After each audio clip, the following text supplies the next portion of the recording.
बिस्मिल्लाहिर्रहमानिर्रहीम। अस्सलाम वालेकुम रहमतुल्लाहि व बरकातुहू।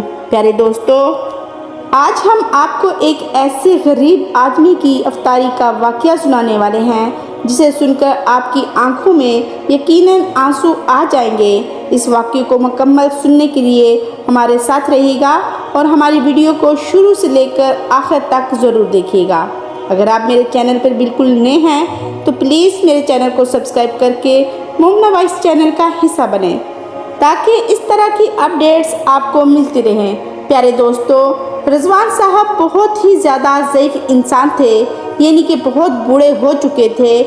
इनकी 4 बेटियां थीं और चारों की चारों शादी के लायक हो चुकी थीं।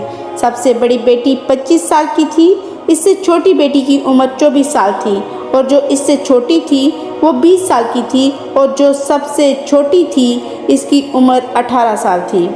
रिजवान साहब का कोई बेटा नहीं था। अल्लाह पाक ने इनको बेटे जैसी नेमत से महरूम रखा था, इसलिए इनके साथ कमाने वाला कोई ना था और गुर्बत इनके घर पर टूट पड़ी थी और गरीबी की वजह से इन लड़कियों की शादी नहीं हो पा रही थी। रिजवान साहब अपने घर में अकेले ही कमाने वाले थे। ये एक गैर मुस्लिम यानी कि एक ईसाई औरत के घर में सफाई और कपड़े धोने, बगीचे की देखभाल करने का काम किया करते थे। रिजवान साहब की जो मालकिन थी, इसके घर में सिर्फ ये ईसाई औरत और इसका एक बेटा रहा करता था जो बहुत छोटा था। इसका शोहर मुल्क से बाहर बिजनेस को देखता था और ये ईसाई औरत यहाँ की 2 फैक्ट्रियों को संभाला करती थी। ये औरत रिजवान साहब से बहुत ज़्यादा परेशान थी, हर वक्त इनको डांटती रहती थी क्योंकि रिजवान साहब की उम्र हो जाने की वजह से कोई भी काम ठीक तरीके से नहीं करते थे। इनके जिस्म में बुढ़ापे की वजह से इतनी ताकत नहीं रही थी कि वो कोई भी भारी काम कर सकते। रिजवान साहब कपड़े धोते तो अच्छे से साफ़ नहीं कर पाते और बगीचे की सफाई भी ठीक से नहीं कर पा रहे थे। रिजवान साहब करते तो क्या करते, भूखे पेट कैसे पालते, दूसरा कोई काम करने वाला ही नहीं था। रिजवान साहब काम करते करते वही बगीचे में सो भी जाया करते थे। इनकी जो मालकिन थी बहुत ज़्यादा परेशान हो चुकी थी, लेकिन इनकी गरीबी और ईमानदारी की वजह से इनको काम से नहीं निकाल रही थी। लेकिन एक दिन कुछ ऐसा हुआ कि बगीचे की सफाई करते करते बगीचे में ही रिजवान साहब सो गए और एक गाय ने आकर भाग भाग कर पूरा ही बगीचा ख़राब कर दिया। फिर जब रात को मालकिन आई तो इसने बगीचे को इतना ख़राब देखकर रिजवान साहब पर बहुत ज़्यादा गुस्सा किया और खूब डांटा और बोला कि अगर आज के बाद कोई गलती हुई तो मैं आपको काम से निकाल दूंगी, फिर ना कहिएगा। मालकिन की डांट सुनकर वो अपने घर वापस जाने लगा तो रास्ते में इसको एक दुकानदार मिला। इसने इसको बहुत सारी बातें सुनाई। रिजवान भाई, तुमने 10 किलो चावल और 2 किलो दाल लिए थे और पैसे आज तक नहीं दिए। अगर 2 दिन में मेरे पैसे ना दिए तो देख लेना कि क्या होगा। इसकी बात सुनकर रिजवान साहब अपने घर पहुंच गए। घर पहुंचते ही मंजली बेटी एक गिलास पानी लेकर आ गई। इसकी बूढ़ी बीवी इसके बगल में आकर बैठ गई और कहने लगी, साहिब, रमज़ान का चांद नज़र आ गया है, रोज़ी के लिए सामान चाहिए। घर में इस वक्त कोई पैसा नहीं, कोई चीज़ ऐसी खाने के लिए मौजूद नहीं कि हम अफ्तारी या सहरी कर सकें। घर में एक पैसा मौजूद नहीं है, ना ही कोई सामान है। दुकान वाला भी उधार देने को मना कर रहा है। बेटी का ना तो कोई रिश्ता आ रहा है, अगर आ जाता है तो वो जहेज़ मांगता है। लेकिन हम तो ठहरे गरीब लोग, हम बेटियों को कहाँ से जहेज़ देंगे। इसका मतलब अब अल्लाह ही करेगा जो भी करेगा। अब कल घर में क्या खाने को क्या बनाएं, जो आपकी तनख्वाह मिलती है सबका सब किराए में चला जाता है। इतने पर रिजवान साहब कहने लगे कि सब्र करो, अल्लाह तबारक तआला हमारा मालिक है, वही बादशाह है, वही रहीम और करीम है। वो अपने बंदू को 70 माओं से ज़्यादा बढ़कर प्यार करता है, वही इंतज़ाम करेगा। फिर जब पहली सहरे का वक़्त आया तो घर में कुछ भी रूखा सूखा मौजूद था। बड़ी बेटी ने गर्म करके सब ने मिलकर सहरी की और रोज़ा रख लिया और बेटियों ने नमाज अदा कर ली। रिजवान साहब मस्जिद में जाकर फजर की नमाज अदा की और वहीं पर काम पर चले गए। वो ईसाई औरत अपने बगीचे में मॉर्निंग वॉक कर रही थी।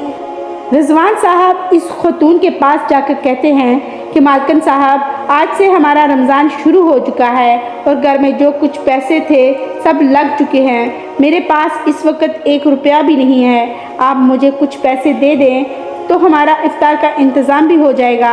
इस औरत ने कहा कि आपको बहुत ज़्यादा पैसे पहले ही दे चुकी हूँ, जब देखो पैसे ही मांगते रहते हो। इतना पैसा दे दिया है कि जितना आप काम भी नहीं करते, इससे ज़्यादा ही आपको पैसे दे दिए हैं।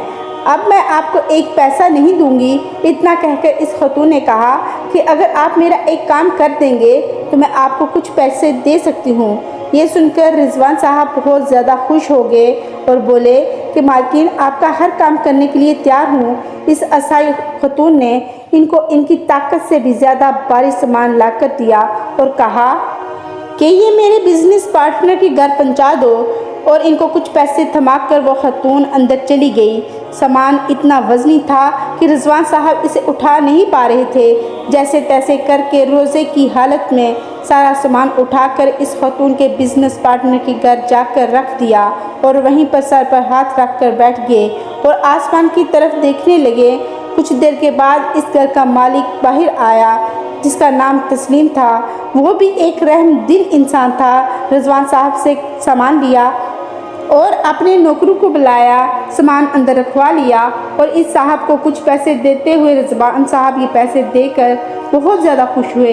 रिजवान साहब इस मालिक के घर ना गए, अपने घर की तरफ निकल गए। सबसे पहले इस दुकानदार के पास गए और इसका सारा कर्ज चुका दिया और फिर बाकी पैसों का सामान खरीदा और अपने घर में सारा सामान रख दिया और फिर से मालकिन के घर पहुंच गए। वहां क्या देखते हैं कि वो असाई औरत, इसका शोहर आया हुआ है। रिजवान साहब इससे मिले, बहुत सारी बातें की, फिर काम पर लग गए। असर का वक्त हुआ तो इनका मालिक अपने बच्चे को लेकर बाहर टहलने के लिए निकल पड़ा। इसका मालिक अपने बच्चे को लेकर बाहर टहलने के लिए जब निकला, जैसे ही वो बाप बेटा सड़क पर निकले, वहाँ से एक ट्रक आया। दोनों बाप बेटे को टक्कर मार दी। जैसे ही टक्कर लगी वैसे ही बाप बेटा थोड़ी दूर जाकर गिर पड़े। फिर एक शोर उठा कि एक्सीडेंट हो गया। रिजवान साहब दौड़ते हुए भागे और इनके पास पहुंच गए। इनको उठाया, जल्दी से हॉस्पिटल लेके एडमिट करवा दिया। इस असाई खतून, जो कि इस वक्त घर में मौजूद नहीं थी, वो अपनी फैक्ट्री पर गई हुई थी। इसको कॉल करके जल्दी से बुलाया। इस खतून को हॉस्पिटल आने में कम से कम 45 मिनट का वक्त दरकार था। फिर डॉक्टर साहब ने रिजवान साहब से कहा कि बच्चे की हालत बहुत ज़्यादा ख़राब है, खून की बहुत ज़्यादा ज़रूरत है, बहुत खून बह चुका है। अगर जल्दी से खून ना मिला तो हम इस बच्चे को नहीं बचा पाएंगे। तो जल्दी से रिजवान साहब ने अपनी उम्र की परवाह किए बगैर, अपनी जान की परवाह किए बगैर अपने बुढ़ापे का सोचे, कुछ सोचे समझे बगैर, इस बच्चे के माँ बाप ने इनको काम पर रखा हुआ था। इनका काम इस काबिल नहीं था, फिर भी इनको काम पर रखा हुआ था। ये सब सोचकर अपना खून इस बच्चे को दे दिया और इसकी जान बचाई। फिर जब वो खतून आए तो डॉक्टरों ने पूरा माजरा इस खतून को बता दिया कि किस तरह रिजवान साहब ने वक्त को ज़ाया किए बगैर, कुछ सोचे समझे अपना खून दिया। फिर कुछ दिनों के बाद वो बाप बेटा ठीक हो गए। तो एक दिन अफ्तारी का वक्त था। रिजवान साहब अपने घर वालों के साथ अफ्तारी करने बैठे हुए थे कि इतने में मालिक और मालकिन इनके घर आ गए। इनके साथ रोज़ा अफ्तार किया और इनका बहुत ज़्यादा शुक्र अदा किया। इनका मालिक कहता है कि अगर आज आप ना होते तो हमारा बच्चा हमारे दरमियान ना होता।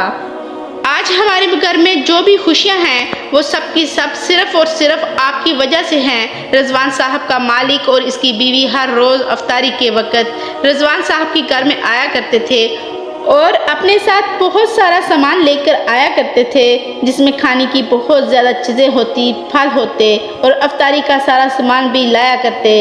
इसके घर में ही बैठकर अफ्तारी किया करते और दीन इस्लाम की बातें किया करते, दीन की बातें सीखा भी करते थे। इसके बाद इस शख्स ने रिजवान साहब की चारों बेटियों की शादी अपने ही पैसों से बहुत धूमधाम से करा दी और फिर इनका बहुत ज़्यादा शुक्र अदा किया और कहा कि आपकी वजह से आज मेरे घर में रौनक है और जिसकी वजह से ये रौनक बनी हुई है, इसलिए मैंने सोचा कि मैं आपके भी घर में एक रौनक बना दूं। सुभान अल्लाह। मोहतरम नाज़रीन, आपने देखा कि इन गरीब बुजुर्ग को अल्लाह ताला पर कितना पुख्ता यकीन था। उन्होंने इस उम्र में भी मेहनत करना नहीं छोड़ी اور اسی یقین کی بدولت رضوان صاحب کی ساری مصیبتیں دور ہو گئیں۔ محترم ناظرین، ایسے بہت سارے غریب لوگ ہوں گے جو ہمارے آس پاس آپ کو موجود نظر آئیں گے، جو اللہ پر یقین کرتے ہوں گے کہ اللہ پاک کا یہ خوبصورت مہینہ ماہ رمضان شروع ہو چکا ہے۔ حضرت محمد صلی اللہ علیہ وآلہ وسلم نے فرمایا، شعبان میرا مہینہ ہے اور رمضان میرے رب کا مہینہ ہے۔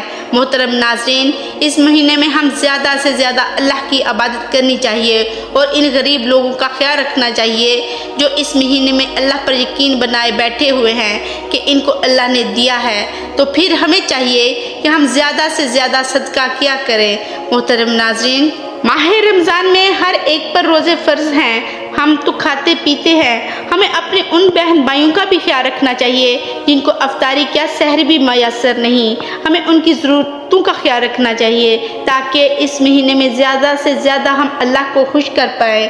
ہم مسلوں میں رہی نہیں، کولوں پر بھی اپنے رب کو سجدہ کریں تو ہم اس کا شکر ادا نہیں کر سکتے۔ یہ صدقہ ہمارے گناہوں کو ایسے مٹا دیتا ہے جیسا کہ پانی آگ کو۔ اللہ کا وعدہ ہے کہ صدقہ دینے سے آپ کا مال کبھی بھی کم نہیں ہوگا بلکہ آپ کے رزق میں برکت آئے گی۔ جس کے پاس کم ہوگا پھر بھی وہ اللہ کی راہ میں صدقہ کر دے، اللہ کو اس کا صدقہ سب سے زیادہ پسند ہے۔ تو رمضان میں زیادہ سے زیادہ صدقہ اور خیرات کرنے کی کوشش کریں۔ اللہ پاک ہمیں بھی توفیق دے کہ ہم صدقہ خیرات زیادہ سے زیادہ کریں، آمین۔ پیارے دوستو، اگر آپ کو یہ میری ویڈیو پسند آئی ہو تو اس کو دوسروں تک ضرور شیئر کریں، تاکہ میرا مقصد صرف ویڈیو بنانے کا یہی ہے کہ میری اس طرح کی سبق آموز اسلامک واقعات اور جس سے آپ کچھ سیکھ سکیں، اس سے دوسرے بھی سیکھ سکیں۔ اگر آپ ان کو شیئر کریں گے تو یہ صدقہ جاریہ ہوگا۔ تو اگر آپ کو میری یہ ویڈیو پسند آئی ہے تو لائک بھی کریں، شیئر بھی کریں اور اس کو دوسروں کے ساتھ شیئر کر کے صدقہ جاریہ میں اپنا حصہ ڈالیں۔ اجازت دیں، دعاؤں میں یاد رکھیں، اپنا اور اپنے پیاروں کا خیال رکھیں۔ اللہ حافظ۔